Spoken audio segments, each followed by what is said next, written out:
নওগাঁ আসনের মাননীয় সংসদ সদস্য যারা বারোহাট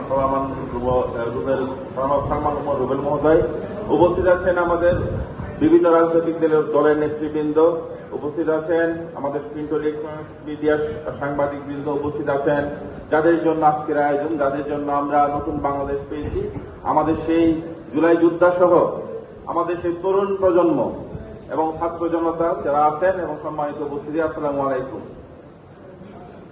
আমি শুরুতে একটি কথা বলতে চাই যে আমাদের ঘাড়ে দীর্ঘ একটা সময় যে ফেসিবাদ চেপে বসেছিল, এই ফেসিবাদের কারণে এই ছাত্র জনতা তারা একটু প্রতিবাদ দেখিয়েছে, তারা 144 ধারা ভেঙেছে, তারা কারফিউ ভেঙেছে, কারফিউ ভেঙে তারা দেখিয়ে দিয়েছে দে ক্যান ডু, এবং তারা সেটা করে দেখিয়েছে। ফেসিবাদের ভোট এবং এই স্বৈরাচার কিন্তু তারা নামিয়েছে, এবং সেই জন্য তাদেরকে আমি আবারও আমার লাল সালাম।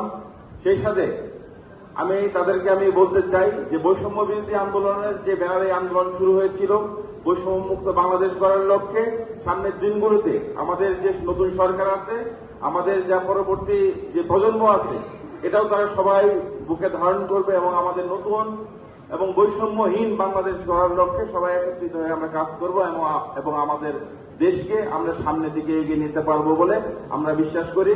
সর্বোপরি এই আন্দোলনে যারা প্রত্যক্ষ বা পরোক্ষভাবে যারা জড়িত ছিলেন সবাইকে সবার প্রতি আমার ধন্যবাদ ও কৃতজ্ঞতা রইল, এবং আজকে এই অনুষ্ঠানের আয়োজনের জন্য উপজেলা প্রশাসনের প্রতি আমি ধন্যবাদ ও কৃতজ্ঞতা জানাচ্ছি।